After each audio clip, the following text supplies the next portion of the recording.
Welcome everybody to Clearwater Jazz Holiday Foundation's Young Lions Jazz Master Virtual Sessions. We're recording these sessions for the purposes of Clearwater Jazz Holiday Education and Outreach. Everybody's muted for the courtesy of the session, but if you use the chat feature, we'll get all of your questions and comments to JJ. You could also use the raise your hand feature. And if you like these and our other sessions, we'd love to hear from you. If you want us to consider a special topic, email that to info@clearwaterjazz.com and we'll take a look and see what we can do. All of these upcoming sessions are brought to you by Clearwater Jazz Holiday Foundation.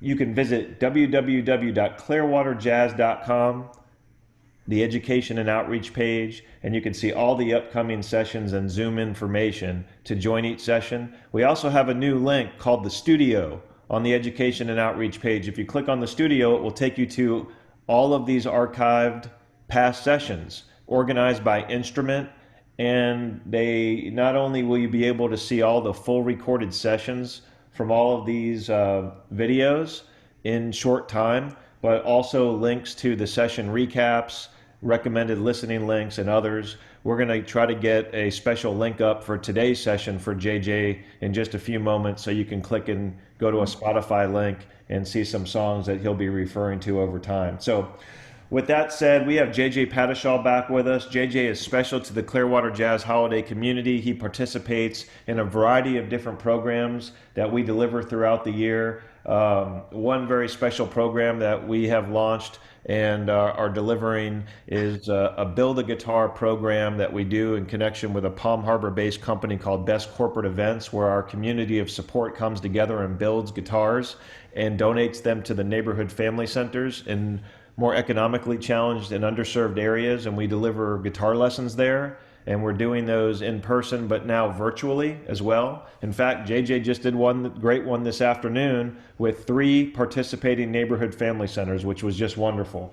So a little bit about JJ. He's a sought-after guitarist, vocalist, and instructor, grounded in the jazz and roots tradition, and has quickly made a name for himself as both a solo artist and great session player. If you'd like to learn more about JJ, please visit jjpatishallmusic.com.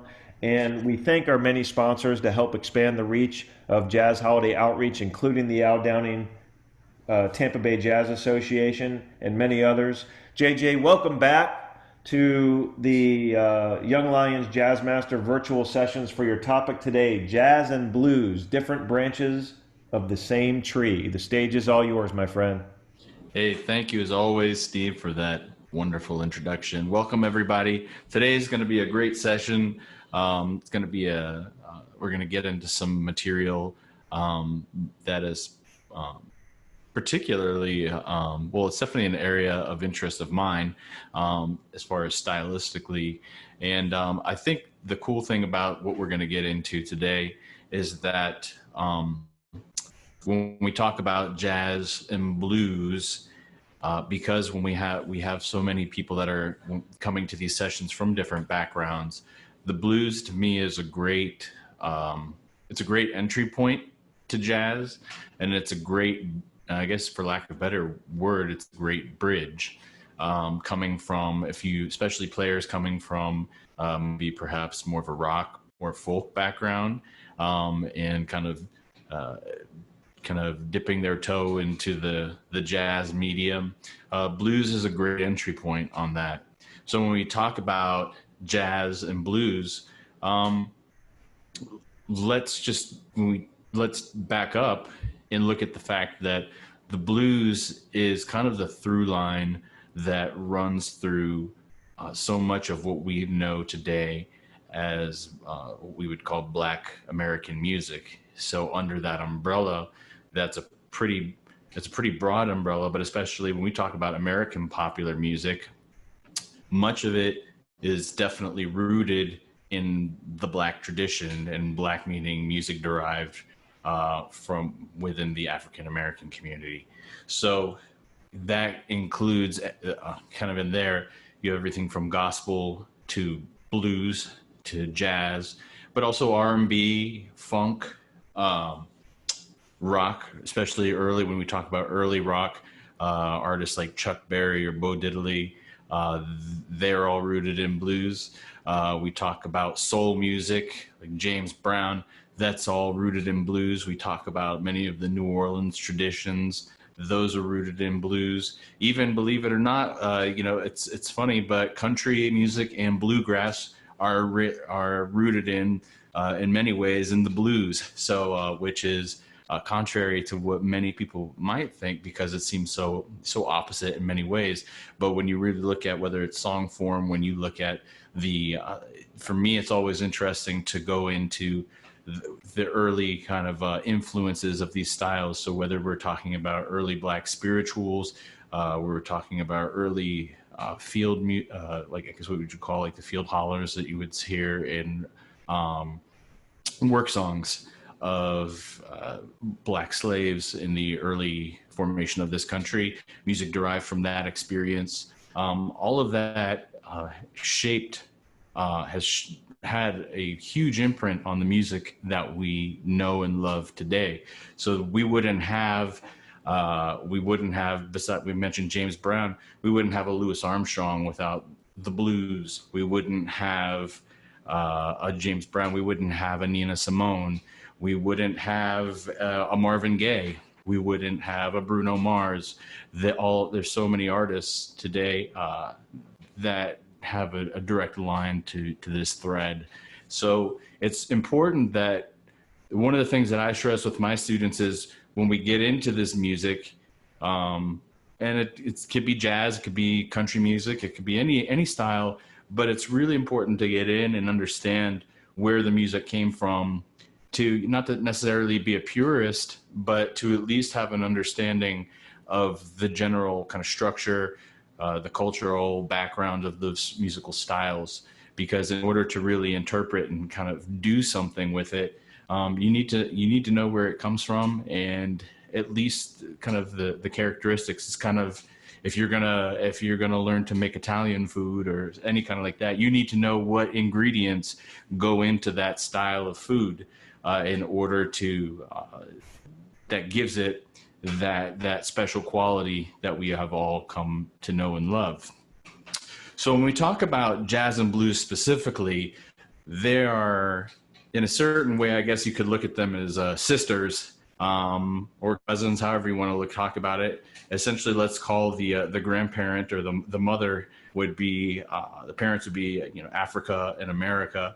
And so when they come up alongside each other, there are a lot of similarities. Blues, the way blues developed, for a while they run parallel, and then over time they kind of, I don't want to say they diverge, but they take parallel but different paths. So in the sense that with blues is not just a musical it's not just a style, but it's also, it's a feeling. It is it is a way of kind of seeing the world. I would think that in a certain way we could say it's a way of responding to the world. And then when you have something like, if you have a lot of times when we talk about blues, we think of it in terms of, when we think about having the blues, we think of maybe something sad or melancholy. But in a lot of ways, as I have been fortunate to have conversations and do some studying of my own, I've come to learn that blues is very much a way of there's a certain tongue-in-cheek at times. It's a certain way of a resilience and a certain way of being able to find the humor in a difficult situation. In this case, when we're talking about, especially when we're talking about in the early formations of this music, Black slaves, we're talking about extremely difficult situations and kind of in a certain way making the most of it and coping in a lot of ways. So that is kind of something that we can pull from the blues. Then we can also talk about jazz, right? What are the qualities of jazz we talk about? And there would be no jazz without the blues. Jazz is known for its swing. Jazz is known for that soulful feeling. Jazz is also known for improvisation, which is kind of a spontaneous composition. The cool thing is that between jazz and blues is that they're, and this is kind of where could be our jumping off point, is that they both have elements of improvisation. Blues is a great way, I think, in many ways. So many of our jazz standards and the tunes that we learn, whether it's Thelonious Monk or Duke Ellington or Coleman Hawkins, Billie Holiday, so many of the songs that they performed are variations of the traditional blues form. If you spent any time listening to B.B. King, or B.B. King to Stevie Ray Vaughan to Jimi Hendrix, some of that will translate into the jazz medium. So when we talk about it, the first thing let's talk about is this. Okay, so we talk about song form. And for those of you who are new to this, last week, over the course of the last week, we've been talking about chord structures, navigating the neck. So we're going to kind of jump ahead a little bit here, and I'm going to give you a starting point. For today, we're going to be in the key of B flat. We're going to look at two tunes, and specifically, we're going to look at Blue Monk by Thelonious Monk, and we're also going to look at Freddie Freeloader by Miles Davis from the Kind of Blue album. Blues follows traditionally a 12-bar form. If you know anything about song form, right, they're all, depending on the nature of the song or the style of music, songs follow different forms. We hear about verse, chorus, bridge, right? Sometimes it's when we talk about 32 bars or 16 bars, 24 bars. In the case of blues, 12 bars. And what does that mean? It means you have a certain cycle of chords, let's call that. The harmony follows a certain pattern. So with that, we'll say, in the case of the blues, and we're going to follow kind of a traditional pattern. So let's say a 12-bar blues that, let's say you've spent some time with B.B. King. A traditional B-flat blues sounds like this.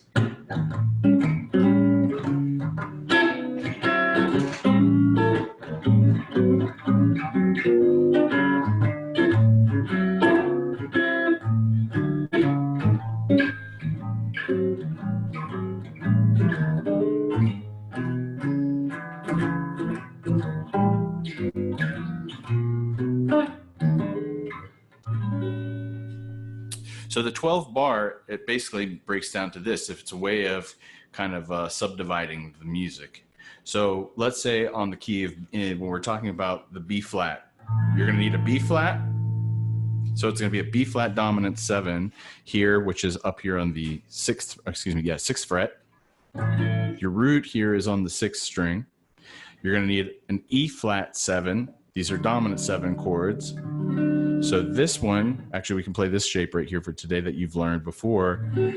The root is on the 5th string.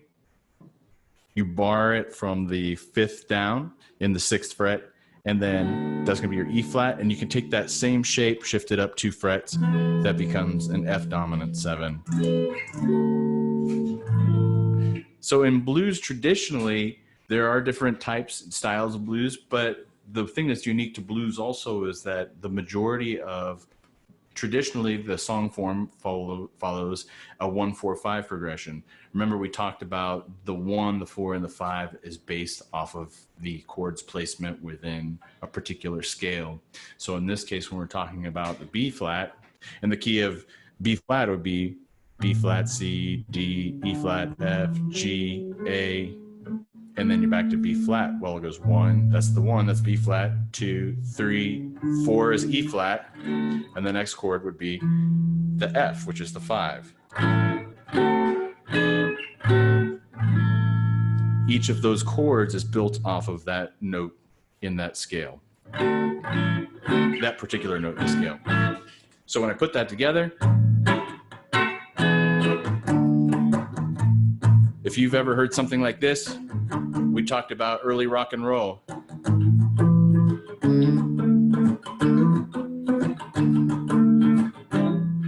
That sound that you hear in a lot of early rock music and pop music, that or R&B, that's a 1-4-5 progression. So where you can, that's going to translate into blues. So now let's say this, we're going to say, okay, I'm going to count this 4 counts. I'm going to have 12 bars and 4 counts per measure, or 4 counts per bar. What does that mean? It means this: 1, 2, 3, 4, 2, 2, 3, 4, 3, 2, 3, 4, 4, 2, 3, 4. Get a better position here for you guys. Then it's going to be to the 4, 1, 2, 3, 4, 2, 2, 3, 4. That's 6 bars. 7, 2, 3, 4, 8, 2, 3, 4, F, 2, 3, 4, 2, 2, 3, 4. That's 10. And then 3, 4, back to the B flat. That's 12. So one more time. 1, 2, 3, 4, 2, 2, 3, 4, 3, 2, 3, 4, 4, 2, 3, switch. 1, 2, 3, 4, 2, 2, 3, back to the B flat. 2, 3, 4. That's 8 bars, right?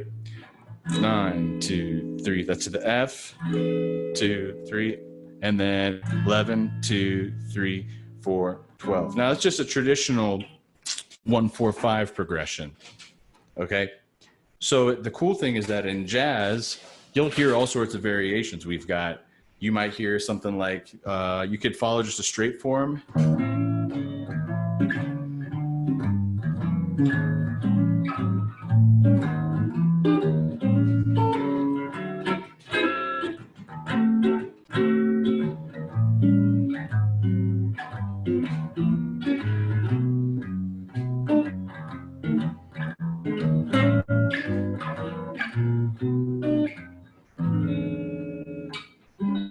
But right now, let's stay with the traditional form. We'll talk about different sounds.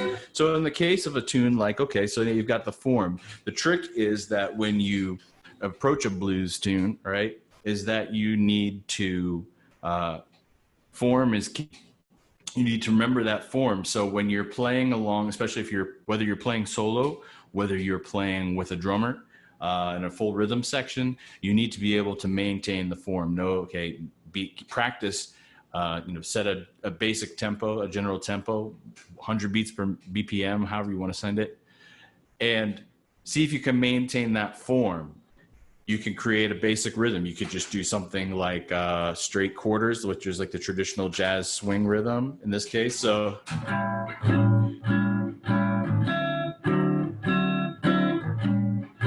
3, 4, 1, 2, 3, 4. 2, 3, 4, 1, 2, 3, 4. F, E flat. So something steady like that. There's all sorts of variations on the rhythm. Listen to players. The thing with blues is that you want to spend a lot of time listening. Find players that everybody from early Charlie Christian to Wes Montgomery to Grant Green. When you're getting into jazz and blues, to George Benson is another great guitar player. And find players who are rooted in that style. And then listen, and you'll find different comping patterns. So then you're not going to be stuck with just straight quarters, but you can start expanding on rhythmic ideas. So I might play something like this.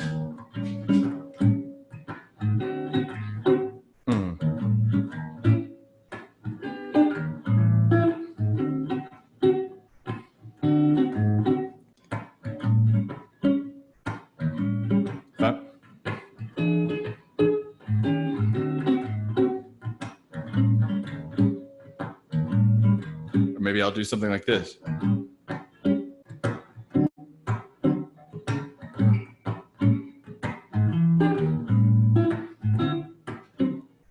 Bop, bop.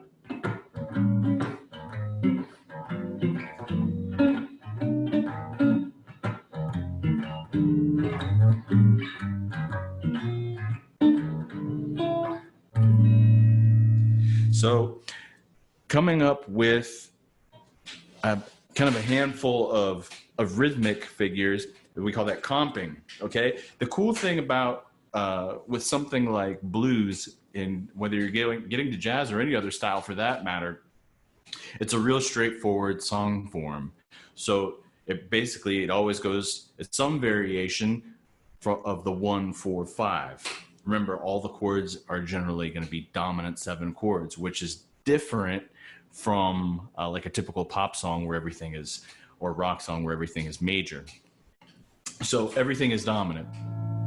So now you take a song, let's take it a step further. So you've got some rhythmic figures. Now you want to get into, find a simple melody, find a song. Let's talk about Freddie Freeloader. The song is real straightforward. The melody is pretty easy. And I'm going to give you a couple ways to just dip into improvising. We don't have a ton of time today, but we can at least get a couple of tools under our belt that will get you started. So in a case like Freeloader, the beauty of this song is that if I line up at the 6th fret,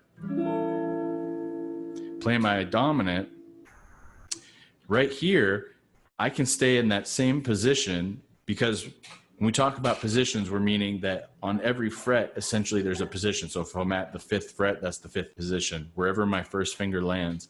If I come up here now to the 6th fret, well, I'm at the 6th position. Here, my melody for Freddie Freeloader, 2, 3, right? Nice and simple. It repeats. Check this out, the same thing. On the first string, 2, 3, 4.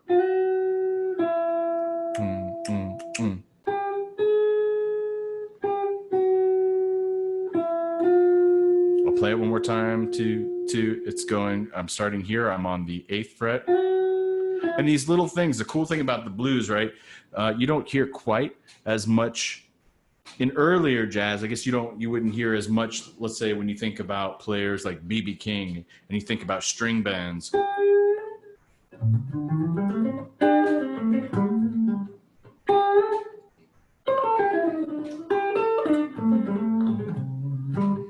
All right, so you might not hear the string bends in as much of the early jazz. You might avoid that if you're trying to go for a more purist approach, but then that kind of goes out the window when you hear players like John Scofield and some of the more current players, and even you'll hear folks like George Benson do it every once in a while. But one of the things that you can do, little nuances, sliding into the notes, coming up with a sense of soul, with a sense of style. So a certain melodicism. The whole idea with blues too, right, is if you think about early horn players, think New Orleans players like Sidney Bechet or Louis Armstrong, King Oliver. A lot of those horns were emulating the sounds of the voice, right? So in the case, sometimes, especially with traditional blues, we think of bending strings. You can also slide into your notes instead of just a straight. Find a way to express yourself. Get creative with it. Be expressive. Same thing here. If you need to wear it out in the beginning, that's okay. You'll find your voice along the way. And then here.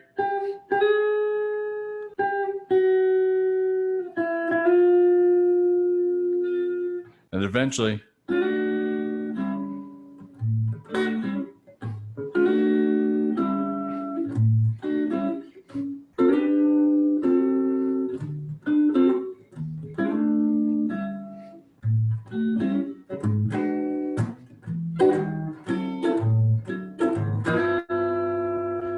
So the beauty of a song like that, right? And I kind of mentioned this last week when we were talking about improvising.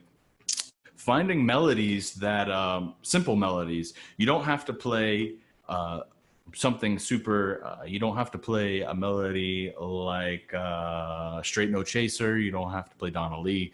You can be something simple and straightforward. And sometimes I've found that some players can say more with a few notes than another person that is playing a whole blur of notes.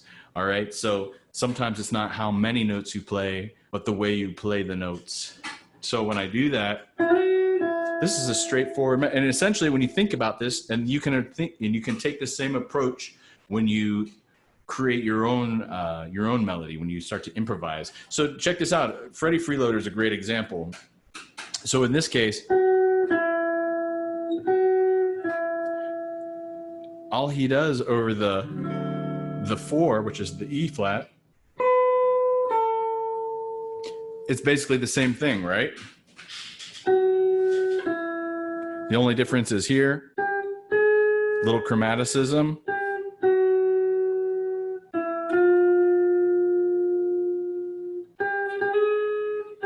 But the beauty of this is I'm playing this whole melody between 2 strings. So I'm not having to do anything crazy. Now, let's take this a step further. Those of you who have come from the, let's say, a more traditional blues background or a rock band background, you've probably spent time with minor pentatonics.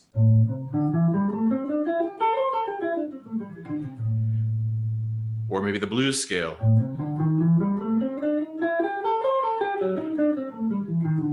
Our tried and true box shape, right? So in this case, we are thinking inside the box. So when I do this, I line up. For those of you, if you've never played this form, it's real straightforward. I line my fingers up here. It's a 4-fret box starting at the 6th fret. You can actually move this up and down the neck anywhere. But if I start here, I'll call out the finger names. It's 1, 4, 1, 2, 3, 1, 3, 1, 3, 4, 1, 4, 1, 4. And descending. 1, flat 3, 4, sharp 4, flat 5. We call that 5, 7, 1. Those notes that I'm calling out are based off of the placement within the scale, the numerical value of those notes within the scale. So you're in luck if you know those shapes.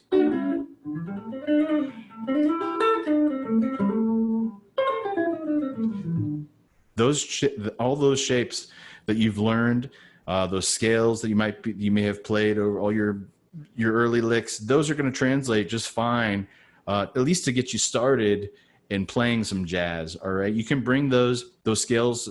You'll hear the blues scale all over players, even throughout bebop. Players like Charlie Parker, Dizzy Gillespie. You're going to hear this Charlie Christian. Again, the blues is more or less is a through line that runs through a good portion of this music. So check this out. When we go to a song like, what do we just say? We were saying Freddie Freeloader. It's literally, I can access those notes quite easily just by lining up for that scale form.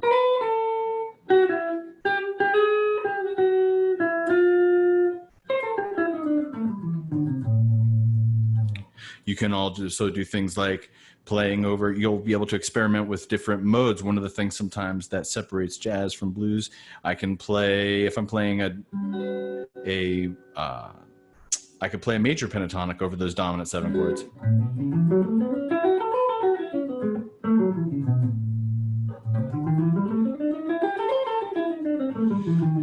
So the whole idea here is when you start coming up with a solo, how do you improvise? Or let's think about, how do I improvise over a blues? Well, take a note from a tune like Freddie Freeloader. You don't have to. You can come up with a general idea. This is the one element I left out when we talk about blues, and it runs all throughout jazz. Is the call and response technique. So you hear that, especially you hear it in early church music, like spiritual music, right? And you hear it in the blues. Somebody says the classic example is, I woke up this morning, right? There's the line, right? The whoever the speaker is, the storyteller says the line, and then there's the response. The guitar in this case gives the response. My mama once told me on the day that I was born, and you can kind of improvise the lyrics from there. But the whole idea is that call and response. That's exactly what's going on with something like Freddie Freeloader. Here's the call. The call.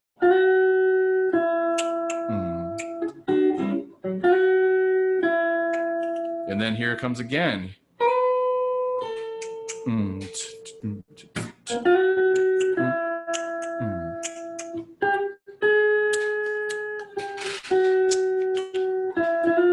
So you can come up with a basic motif or some sort of a general figure. I might start with, if I'm playing this song, I could just back up and I could say something like, let's come up with our own little variation on that.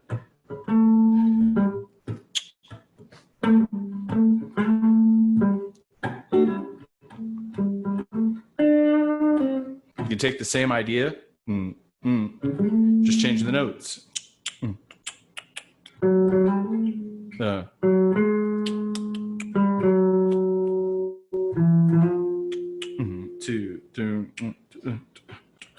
So you can come up with your own ideas. You can come up with something kind of riffy. In this case, let's try something like 2, 2, 3.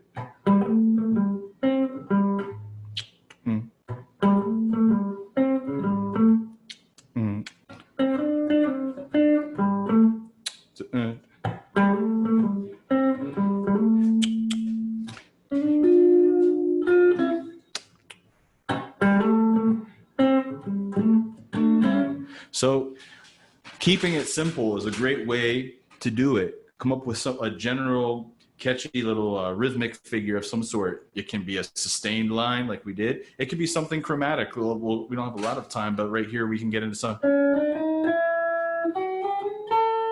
So in this case, in the case of a tune like Blue Monk, same key, B flat, we can use the same form. This melody has a little more going on. You've got some chromaticism. With something like Blue Monk, chromaticism is just moving up in half steps. Starting on the 3rd fret. Check this out.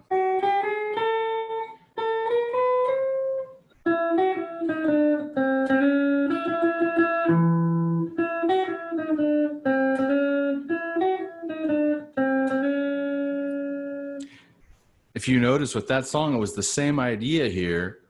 It creates the general melody line and repeats it on the next string up. So if that's your call,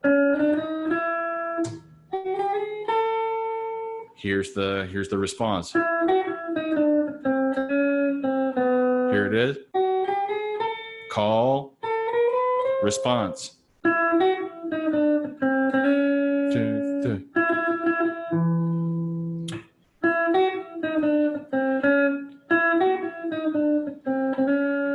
So those are two great little melodies. And the cool thing is the same idea.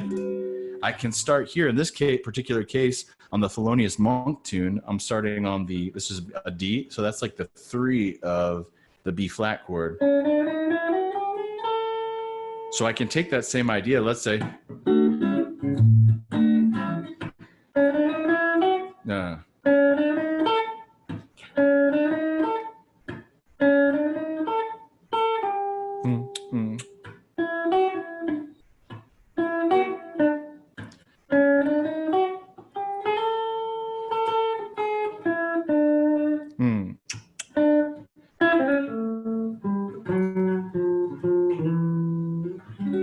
You can come up with your own variation, but essentially you can take this, because we're dealing, the beauty of a song like that, because we're dealing with a song that's in the same key, you can be playing Freddie Freeloader.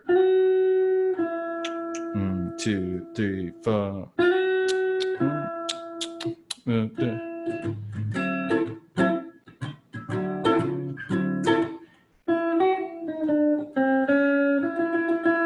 You can pull pieces of a great way to start building solos. Let's say you have 2 songs, Freddie Freeloader, Blue Monk.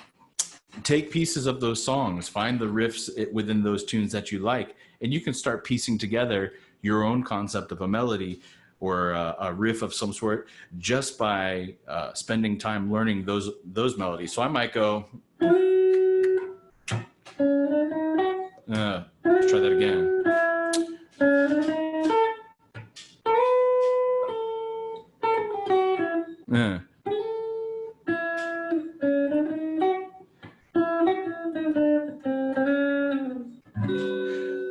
So you can pull pieces of songs and create. Again, I'm not. The ultimate goal is you're not trying to pull everything from material that's already been written, and from trying to quote pieces of every song. You're just trying to figure out a way to construct a solo in the beginning, something that makes sense. Keep it simple.